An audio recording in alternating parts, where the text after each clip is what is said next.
Ang mapagpalang araw po sa bawat isa. Ako po si Rhea. Bahagi po sa inyo patungkol sa Introductory Lesson 1. Kaya with a good and noble heart, ay sama-sama po natin alamin ang patungkol dito. Simulan po natin ito sa pamamagitan ng pagbasa ng 2 beses ng ating topic lesson kasama ng main reference. Ready, begin. Introductory Lesson 1, The Two Kinds of Spirit, God and Satan. Main reference, 1 John chapter 4, verses 1 to 6. Isang beses pa po, Introductory Lesson 1, The Two Kinds of Spirit, God and Satan. Main reference, 1 John chapter 4, verses 1 to 6. Ayon sa ating main reference, 1 John chapter 4, verses 1 to 6, sinabi na do not believe every spirit, but test the spirit whether they are from God or not, because many false prophets have gone out into the world, and we need to recognize the spirit of truth and the spirit of falsehood. From this reference, paano po natin matitest ang spirit? Nakikita po ba ang spirit? Hindi po nakikita ang spirit. Kung hindi po nakikita ang spirit, sa paanong paraan natin ito matitest? At paano natin ma-recognize ano ang spirit of truth at ano ang spirit of falsehood? Alamin po natin ang mga kasagutan sa pamamagitan ng pag-alam sa 4 main points ng ating lesson today. First point is about God and Satan. Second point is the result of the appearance of Satan. Third point is discerning the work of God from the work of Satan. And for the last is coming to the place where God is from the place where Satan is. Dumako na po tayo sa atin pong first point, na kung saan ay aalamin po natin dito ano nga ba ang pagkakakilanlan ng ating Diyos at ng kaaway ng Diyos. Paano natin makikilala ang Espiritu kung hindi natin ito nakikita? Una, kilalanin natin ang ating nag-iisa at tunay na Diyos. Ayon sa John chapter 1 verses 1 to 4, ang ating Diyos ay ang the Word in the beginning, sapagkat nilikha ng Diyos ang lahat sa pamamagitan ng salita, at ang mga salitang ito ang nagbibigay ng buhay at liwanag. Samantalang sa Genesis chapter 1 verse 1 naman, sinabi na ang ating Diyos ay creator who created the heavens and the earth. At sa Ephesians chapter 4 verse 6, binanggit na our God is the one God and the Father of all. Bukod dito, sa Colossians chapter 1 verse 16, sinabi din, God created the visible and invisible things in heaven and on earth. At isa sa invisible na nilikha ng ating Panginoong Diyos ay ang mga anghel na kasama niya sa kalangitan. At ano ang mga duty ng anghel na ito? Sinabi sa Psalms 103 verses 103 verses 19 to 22 na ang tungkulin nila ay sumunod at sundin ang kalooban ng ating Diyos. At sa Hebrews chapter 1 verse 14, ang mga anghel ay ang mga ministering spirits na ipinadala sa lahat ng mga tatanggap ng kaligtasan.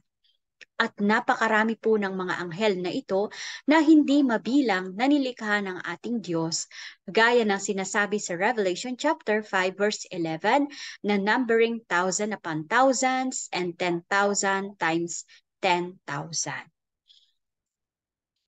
At sa Isaiah chapter 37 verse 16 naman ay sinabi na ang ating Diyos ay ang nag-iisa at siyang God over all the kingdoms of the earth.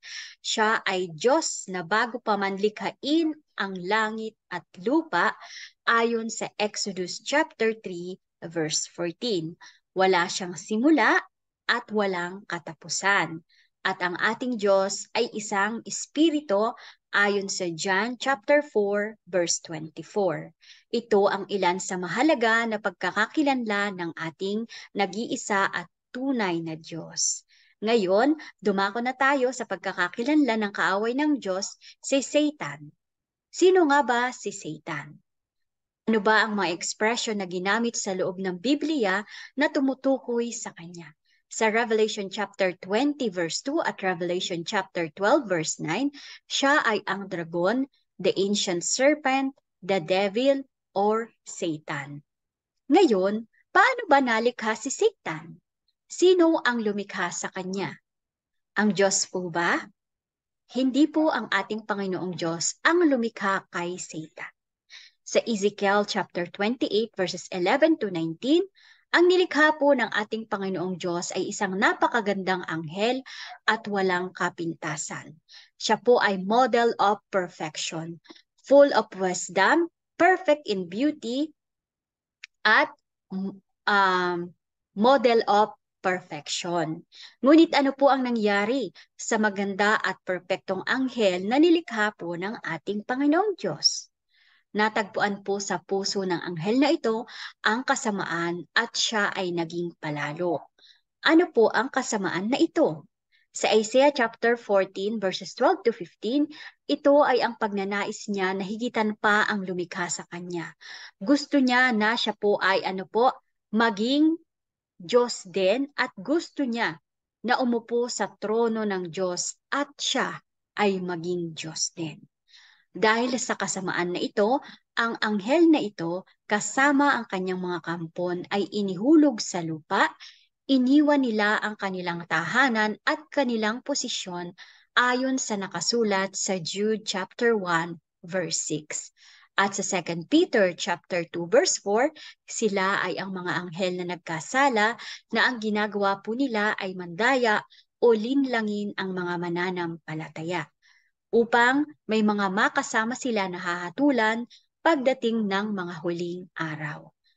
Kaya kung hindi po natin ito lubusang nauunawaan at makikilala ang ating nag-iisa at tunay na Diyos, ay maaari po tayong madaya o malinlang ni Satan. At makunti po ba ang mga anghel na ito na nagkasala? Sa Revelation chapter 9, verse 16, sila din po ay marami. Binanggit po doon na mounted troops po ang mga anghel na ito, 200 million. At saan po nagtatrabaho si Satan? Kasama ang mga kampon niya. Sa 2 Thessalonians chapter 2 verse 4, nagtatrabaho ang Satan at ang kanyang mga kampon sa templo ng Diyos. Itataas niya ang kanyang pangalan at magpapakilala siya ang Diyos. At dahil sa pangyayaring ito, nagkaroon ng labanan sa pagitan ng Diyos at ni Satan. Kaya dumako na tayo sa ating main point number 2. Dahil sa ninais ng isang nilikha na higitan pa ang lumikha sa kanya at ninais niyang maging Diyos at maupo sa trono ng Diyos, kaya nagkaroon ng labanan o digmaan sa pagitan ng Diyos at ni Satanas. Sa espiritual na mundo at digmaan sa pagitan ng mga taong kabilang sa Diyos laban sa mga taong kabilang sa Satan or Diablo sa pisikal na mundo.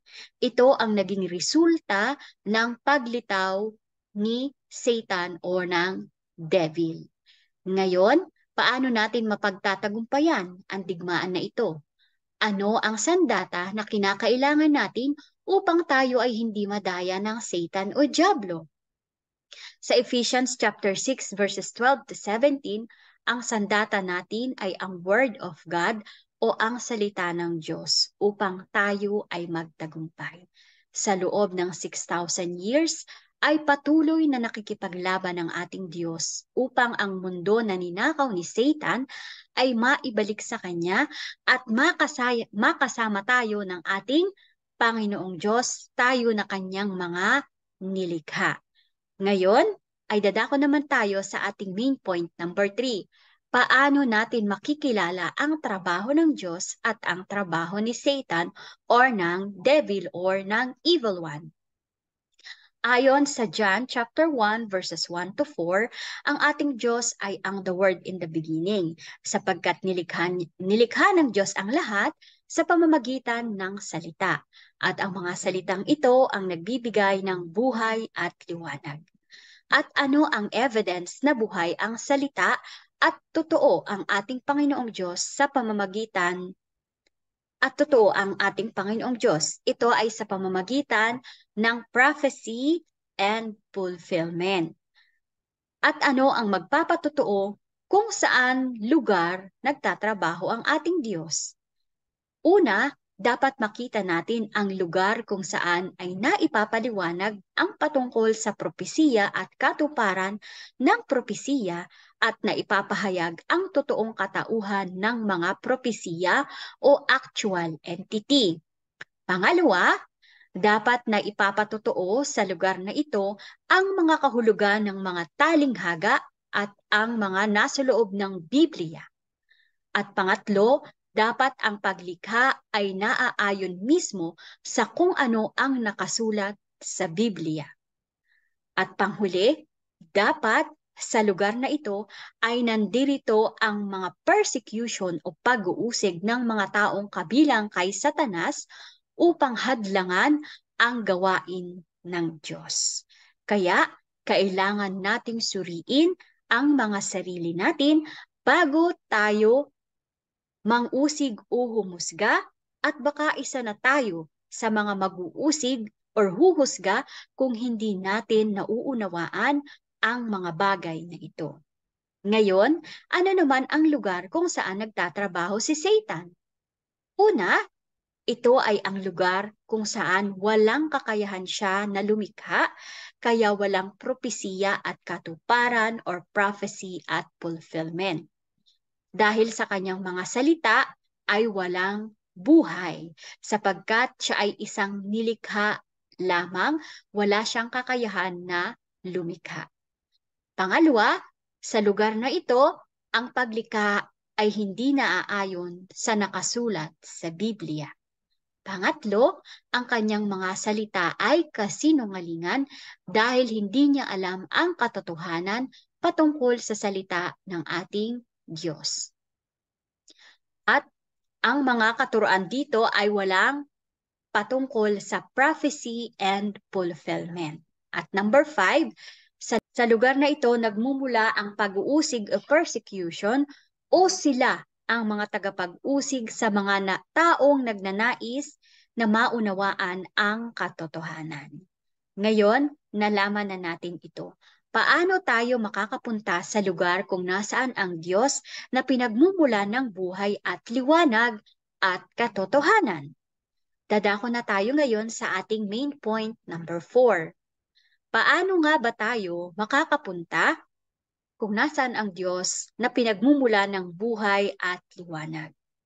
Una, kailangan natin na magrepent o magsisi sa pagiging ignorante natin sa salita ng ating Diyos at ating iwaksi ang mga maling pananampalataya na meron tayo.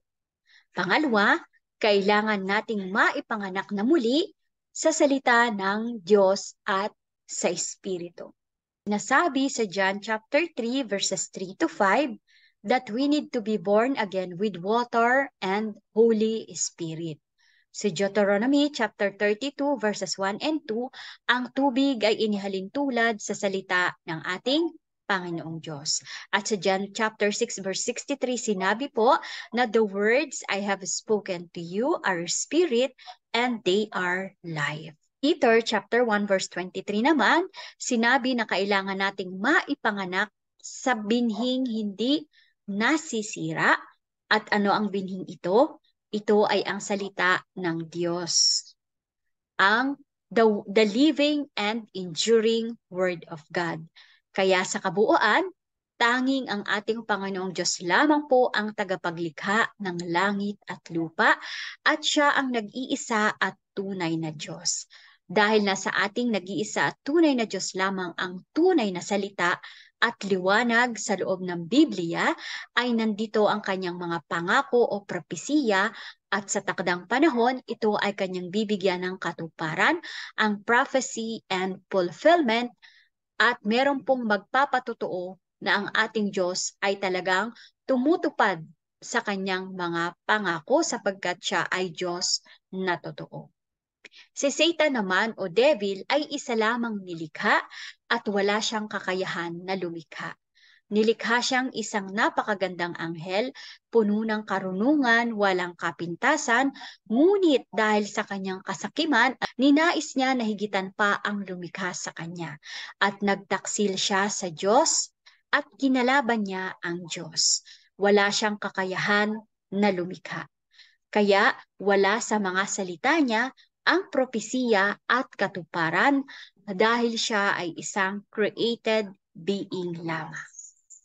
Kaya dito po nagtatapos ang atin pong introductory lesson number 1. The two kinds of spirit, God and Satan. Maraming salamat po sa matyagang pakikinig at magkita-kita po tayong muli sa atin pong susunod na aralin at nagiiwan po sa inyo ng mga katagang, don't just be a churchgoer, be a truth seeker. Salamat po.